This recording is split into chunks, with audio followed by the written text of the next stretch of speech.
Before I start the video, I want to say a few things. First of all, I appear to have gotten the weirdest microphone in the world. It keeps switching between different audio qualities, and I'm not really sure what the dealio is. I've had to go back through this video and re-record some things, so if the audio quality switches a bunch, that is probably why. I also want to state that despite the fact that I'm talking very negatively about my parents in this video, I don't want any sort of vigilante justice being aimed toward them. I don't want anyone trying to find out who they are, where they are, any sort of identifiable information about my parents. I want every negative thing to just remain in the comment section of this video. I don't want to put my family in a situation where they feel unsafe. I don't want any harm going their way. This video is not meant to hurt them, it's just meant to vent my frustrations toward them and the situation they've put me in. I'll rephrase it one more time. Do not go after my parents.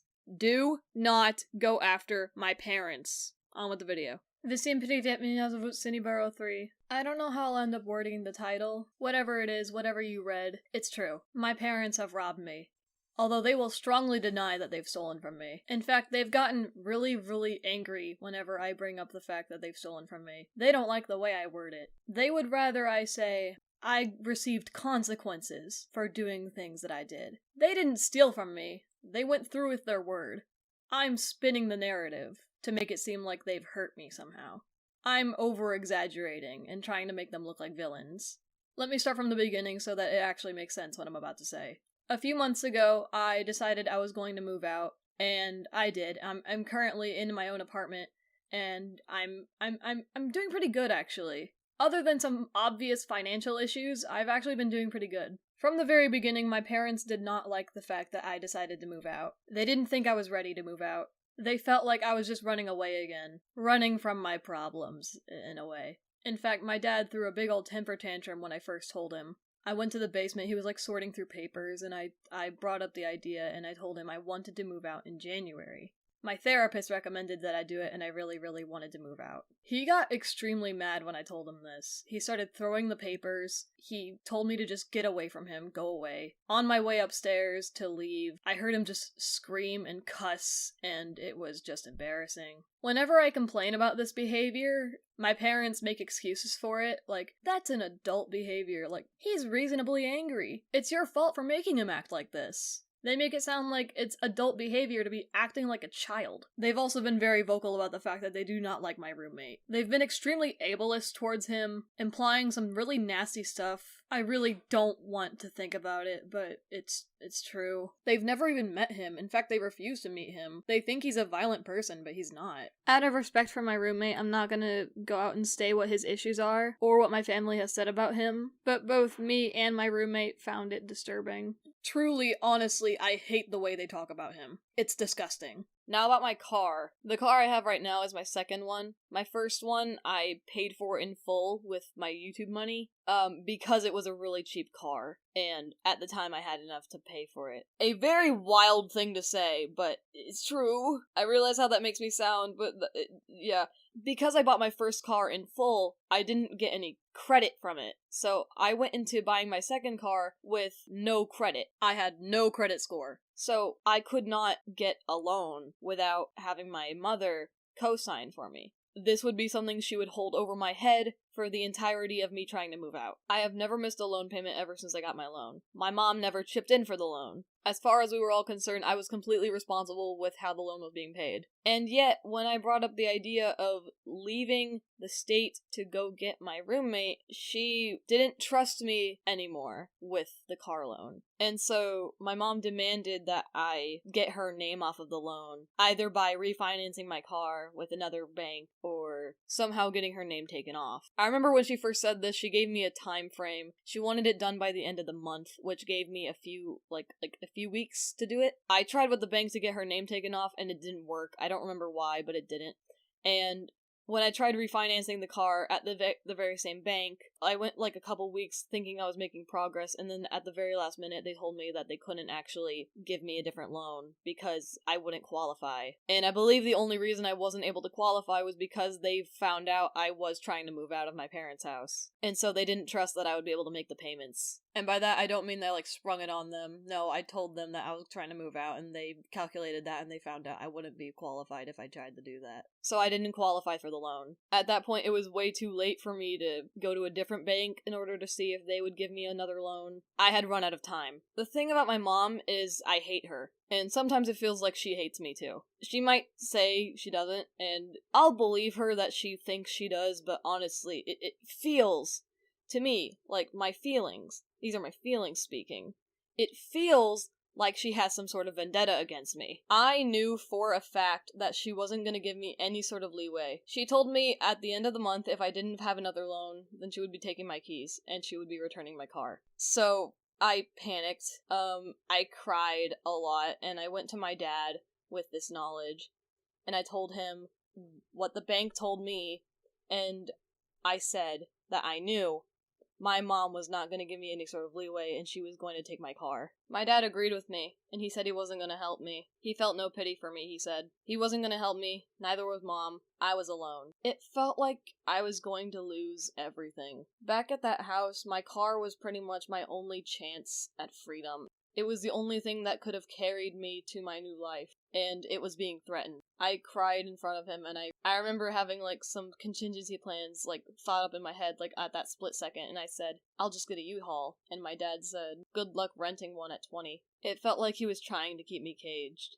He didn't want me to leave. I told him I'd ask my friends for help, because I had friends who would help me, and he told me I needed to stop leeching off of them. I need to rely on myself. Eventually, my mom did try to take my keys away from me. She didn't try to take them forcefully. In fact, she'll tell you herself that she didn't try to take them, but she did ask for them, and I didn't allow her to take them. I told her no. I told her, I'm not giving you my keys. I had been keeping all my friends up to date on this situation as it was happening, and so a lot of my friends were giving me different advice to use in front of my parents. It felt like I was prepared for this situation, but I really wasn't. I was shaking and crying through a lot of it like a baby, a little piss-pants baby. I told them my name was on the title, so I didn't think they had the right to take my car. I make all the loan payments, so I think I have the right to the car. I was trying to catch them off, legally. It kind of felt like that was the only way they would, consider it. I was very firm, but I was also panicking. She never, ever did anything physical, but I felt like she could have, and that scared me.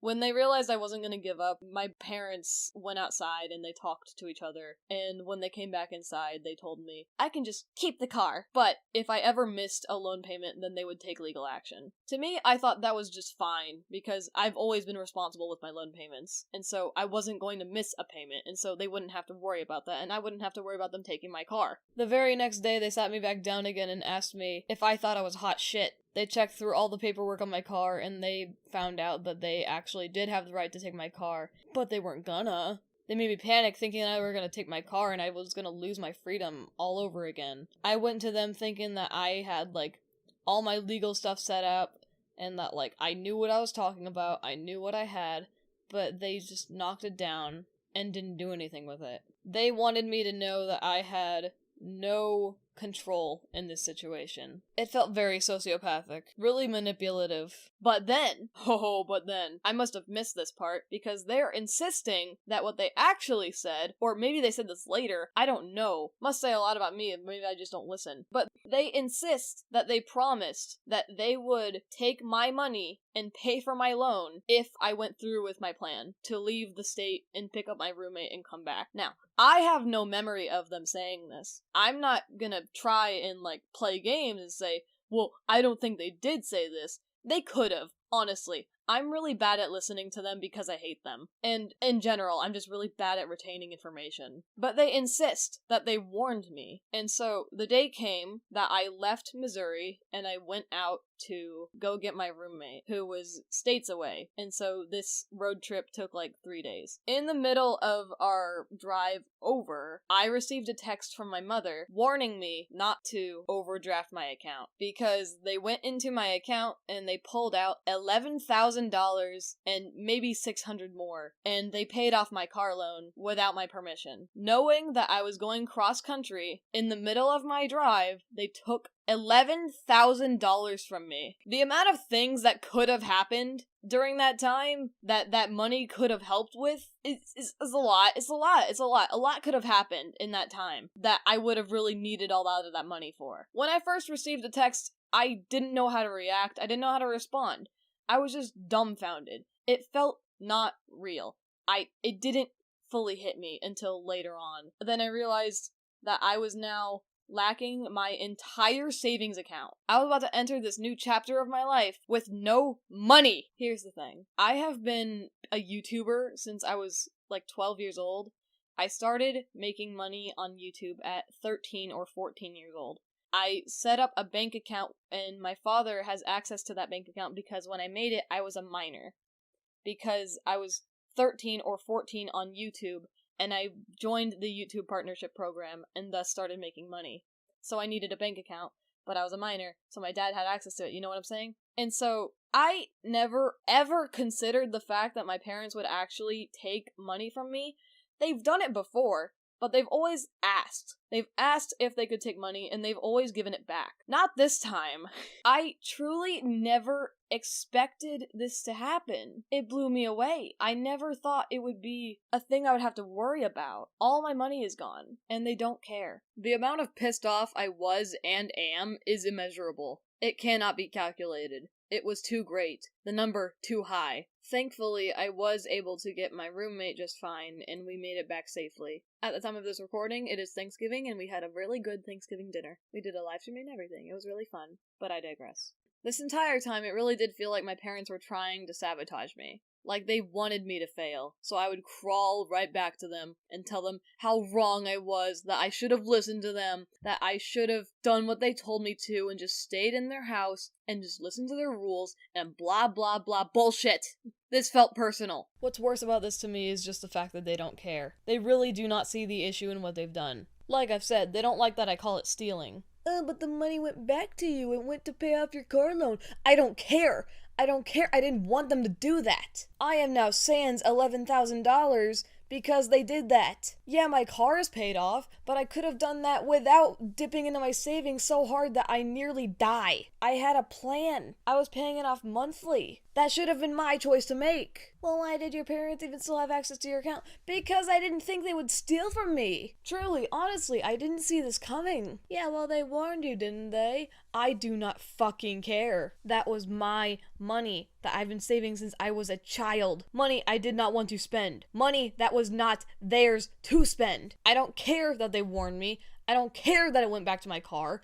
I don't care. Whatever sort of excuse you can make for them, I do not give a shit. The way I see it, this was completely out of line, and they don't care. I've had an issue recently where I unfortunately had to talk to them again. And I brought up the situation again, because they're so confused.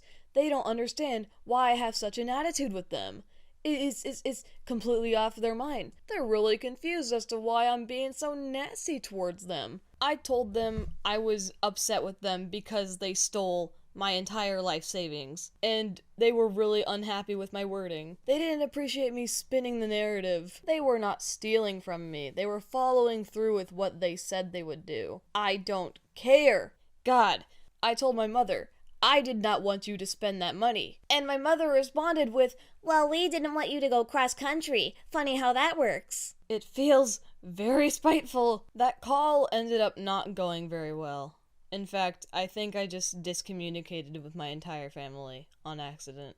Oops. You see, what happened was I got a flat tire, and when I got a flat tire, I called my dad hoping that he could help me, and I was hoping that he could come over and help me because he wanted me to use a pump that was in my trunk. And when I tried using the pump, I got sealant all over the floor and all over my hands and all over the tire. And so I called him back and told him that the pump didn't work, and I was like not wanting to tell him that I wanted him to come over because I couldn't use the pump correctly.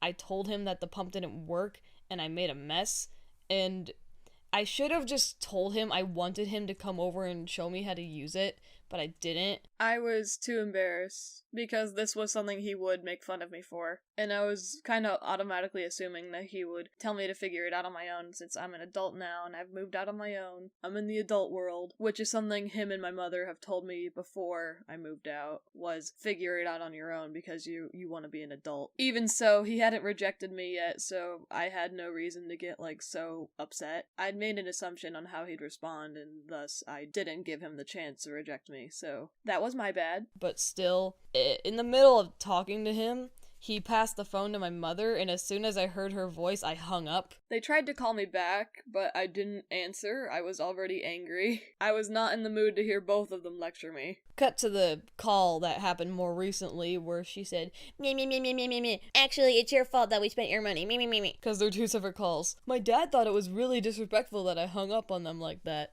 That was so rude. And that I didn't answer when they tried calling me back. That was so rude. That's why I ended up having to talk to both of them. Oops. My mom said something infuriating. Out of nowhere, because we were just talking about the car again. She said, "You should probably figure out why you've gotten 2 flat tires in such a short amount of time of owning that car. 'Cause I've never done that. Because I drive like an adult." And then I told her, shut up, because oh my god, I wanted her to stop talking. And then my dad took the phone and he said, "Oh my god, fuck you." And he hung up. He's never said that to me before, and it kind of made me really sad.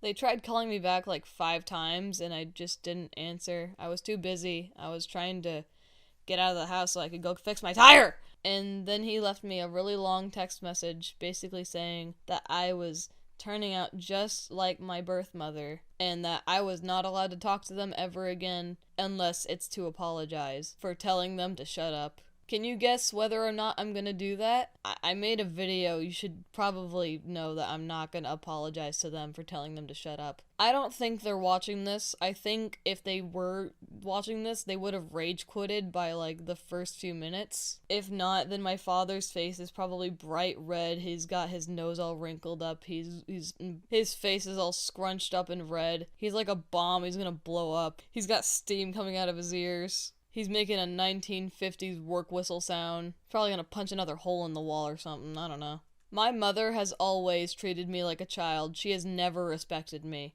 She thinks I'm an idiot, and she's never been shy about that. She's called me names on multiple occasions, calling me stupid and childish and stupid and stupid and stupid. She says awful things about me all the time. I've complained to her on multiple occasions about the fact that she doesn't respect me, and usually she responds with saying, she'll respect me once I act like an adult, or she'll respect me once I give her a reason to. There was a time when my brother was sent away to a boarding school out of state, and when he came back 1 year later, I was being treated really weird for wanting to talk to him. My mom made really weird comments about the fact that I was trying to have a relationship with my brother after 1 year of being away from him. She was telling me I needed to hang out with people who weren't 15 years old, implying that I had no other friends, which I did, but she never considered them to be actual friends. I've also just never been able to have a healthy relationship with my brother. When he was younger, he was always a liar and a thief, and he was always stealing from his family and friends, and that got in the way of us having a good relationship. He was constantly in trouble, and I hated him for taking everything from me. That's why he was sent away, because the boarding school was supposed to help him. And it looks like it did, honestly. It was very noticeable when he came back. He just felt like a different person. I wanted to get to know this person, so I was hanging out with him a lot more frequently. And for some reason, I was being, chastised for it. My mom didn't like that I was hanging out with him so much. To the point where she was basically just calling me weird for wanting to hang out with him. Implying I had no friends, implying that I was making him stupid. I will never understand why she did that.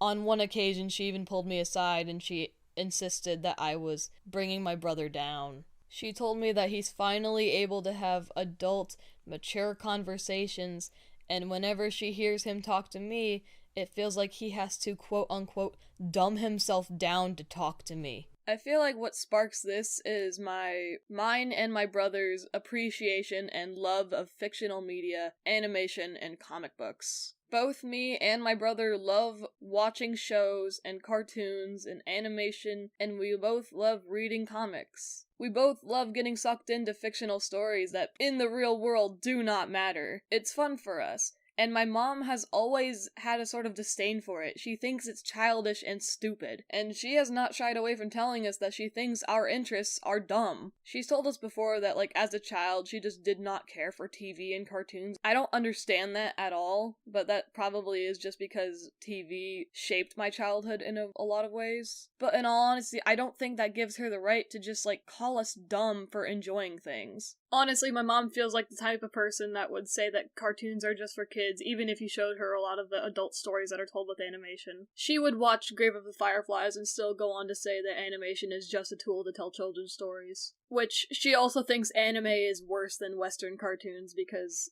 she just thinks anime is annoying. Here's another story. Once upon a time, I made a lot of cupcakes for my boyfriend. I made 24 cupcakes. I gave half to his family, and I wanted to keep the other half so I could give it to my family. They were very intricately designed cupcakes. Cupcakes that usually take 2 days to make because you have to make the cupcakes one day and then decorate them the next day. They take a lot of work and they're very time-consuming. The decorations were the most time-consuming part. For anyone wondering, they look like this. They're adorable, they're delicious, but they take forever to make. It was taking a lot longer than normal for me to get them all to different family members, and my mom was getting increasingly more pissed off about the fact that they were on her counter. At some point, she was doing something downstairs, and I was upstairs in my room, and she was moving around things on the counter, and she moved my cupcakes, but then I guess the plate bent, and so the cupcakes fell on the ground, and I heard my dad come in and say, "What the fuck?" And in response to that, she picked them up and threw them at my dad. My dad yelled some really, really not cool things at her. One thing I could agree with was him calling her a miserable person, because she is. I came downstairs and I saw my cupcakes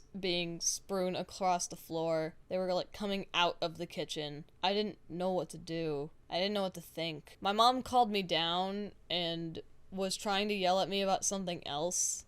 Like, I guess maybe I didn't clean the counter good enough, because I did clean the counter. And my dad was telling me to go back upstairs, and my mom was trying to yell at me about the counter, but my dad told me to go back upstairs, and it was just a lot happening, and I got overwhelmed, and I just went away. And I know my mom called me a child. The funny thing about that is that both my parents defend that behavior because it was my fault, apparently, that she did that. And while I would call that childish behavior, they would say it was just because I pushed her to her limit, and then this was my fault, basically. Like, all of this that happened, it was because of me, because I upset my mom. And that's why she threw my cupcakes on the floor and threw them at my dad. It was all because of me. If I did that, if I ever threw cupcakes at my parents, or just had any sort of tantrum to begin with, I know for a fact that they would make fun of me. They'd call me a toddler, having a little toddler tantrum, because that's exactly what it is. When they throw their tantrums, they always have an excuse for it. But when I have an interest they don't like, if I make a mistake, or if I just don't know things, or I have, like, bad social awareness because I have autism, they will call me names. I am always wrong. I'm wrong if I ask questions, I'm wrong if I don't and just assume things. I'm wrong if I sit there and stare at them while they lecture me, and I'm wrong if I try to interject at any point. I knew for a fact if I said anything wrong, I had the possibility of my things being taken away, the things I used to make my art. Anyone who's been on my channel long enough will know that I got grounded constantly. I was constantly having my things taken away. Things that I paid for with my own money. I paid for my phone. I paid for my computer. I was grounded at some point and I bought a tablet so I could draw on my tablet because I was running out of space on my phone. And I had the tablet taken away from me even though I had just paid for it. When I was still in high school, they promised me that once I graduated, they would stop treating me like this, and they never followed through with that. They kept up with it for at most a few weeks. Two of the things they promised was that I would no longer be grounded and they wouldn't take my things away anymore. But after a few weeks, they started doing that again. And it didn't matter what I said about it. I could tell them, "Mom, I'm 18, 19, I'm 20 now, and you're still taking my things away." Or, "Mom, Dad, I paid for those things, I don't think you should be taking them from me." They would either call me a child, or they would tell me that I live in their house and thus I must live with their rules. I am always wrong. I have another thing I want to discuss. During a lot of my move, my parents have been continually comparing me to my birth mother. A lot of you don't know I have a birth mother. The mom I have been referring to up to this point has been my stepmom. Namely, they've been comparing me to her because she, quote, trusted too many people. They're referring to this whenever they talk about me wanting to move in with my roommate. I've said they don't like my roommate. They've been incredibly ableist toward my roommate. When I was a child in the custody of my mother, she would surround us with really bad people. People who did drugs. People who would hit her. Sometimes those people hit me, and they did other really awful things to me. Things that I'm not really quite sure if I remember. And that scares me. She surrounded us with very dangerous people. And I don't think it's fair to compare them to my roommate, especially when they don't know him. I don't think it's fair to compare a young man who has a couple mental disorders to a large group of men who have done unspeakable things. It's not comparable. It's just not. Months ago, when I was in the kitchen eating a cupcake, because I could eat a cupcake if I wanted to, I overheard my parents talking to my brother, yelling at him actually, because he had stolen some miscellaneous things around the house. He had relapsed. I stated earlier that we sent him away because he was constantly stealing and lying. I have a feeling he's just a kleptomaniac. Especially because he doesn't even know why he stole the things that he stole. What he took was, like, he took the blades from X-Acto knives, he stole thread and magic eraser sponges, just completely useless things that he wouldn't have anything to do with. But he took them anyway, and my parents were furious. She kept referring to both of us, even though I wasn't in the room where she was talking. She kept saying, "You two. Both of you." She was saying that both of us were turning out just like our birth mom. I don't exactly remember what the comparison she was making was toward my brother and my birth mom. Maybe just that they both, like, did whatever they wanted. I don't know. I also remember her basically just saying that we looked up to her, and that must be why we're both acting so much like her. Acting like a total bitch. Now that I'm moved out, I feel so bad for my brother. I have no idea what's going on in that house, and I really, really hope that he's doing okay. I'm glad I'm no longer in that house. I'm glad that I'm with a roommate who actually likes me, and we can both just comfort each other over our families being absolute trash. I feel good in this new living space that we've created. And while we did have, like, a really rocky start, what with my money being stolen, I think we're doing good so far. And I think we're gonna continue making it better for both of us. One thing I really love about my parents is that whenever they screw me over, they keep texting me and telling me things like, "We're praying for you, you're in our thoughts, we're thinking about you." Like, shut the hell up. Anytime I think about you, I get angry. You are using your religion to excuse the fact that you have verbally abused me and my brother for 4 years. Sure, I can appreciate some of the things that you did for me, like helping me be able to wear shorts for the first time in years. That was cool that you did that. I liked that you took me to Texas. That was pretty cool. I like Texas. I sneezed a lot while I was there, but it was still a pretty fun experience. I can appreciate the fact that you put me in a house and you gave me clean water to drink and food to eat, and every single day I would know exactly where I was gonna sleep that night. That was cool that you ddid that. Everything else though? Fuck you. Anytime I talk to either of you, I feel like absolute garbage. Of course, I love my parents. I love my parents. I love that they gave birth to me. I love that they took me to my doctor's appointments. I love that they got mad when they found out I got the COVID vaccine and actively shamed me for doing that. I love how one day when I was supposed to pick up my brother and I got distracted because I was vacuuming my room and I picked him up like a few minutes late, when I came back to the house with him, my parents called me every name under the sun, called me selfish and disgusting, and for some reason kept referring to my brother as their kid, almost feeling like they were excluding me from the family. They threatened to kick me out. I love how when I asked my brother to clean the bathroom because he made a mess in it, my mom got pissy with me, and when my brother tried to defend me, he got in trouble. And when I tried to defend him for defending me, my mom threatened to kick me out again. I love how when I asked my parents if they'd ever accept me if I came out as gay or trans, they straight up told me no. I love how they used to shame me for having the friends that I had because they would always refer to them as damaged people. I love how my parents refer to anxiety as weakness. I love how they've been teaching my brother to be bigoted toward the LGBTQ+ community, and whenever I call him out for saying really horrible things, my parents will tell me that I'm being strangely tolerant of gay people but not tolerant of my own brother. I love how when I complained to my parents about almost getting doxxed by a family member, my mom said I wasn't that important. I love how they threatened to kick me out anytime I didn't want to go to church. I love how they call me names because I don't want to go into the auditorium of the church because it's so fucking loud, and as soon as I started going by myself, I stopped going into the auditorium. I love how when I went to church with my boyfriend and I didn't want to go inside, I stayed in the parking lot and my dad left in the middle of service to track me down and yell at me in front of my boyfriend. I love my parents, but I'll choose to love them from a distance. I don't want to ever talk to them again. If I do have to, it'll be to say, I love you, Merry Christmas, Thanksgiving, whatever holiday happens. It'll be to say, can I have my desk back? Can I have some help with my taxes? Can I talk to my brother, please? I'm not sure if I'll ever really want anything more than that. And if they feel hurt by that, I honestly don't care. And if they don't want to have that sort of conversation with me ever, and they just want to not talk to me ever again, that's fine too. I don't need them. I'm doing just fine on my own. My name is Sydney Barrow 3. Baka baka.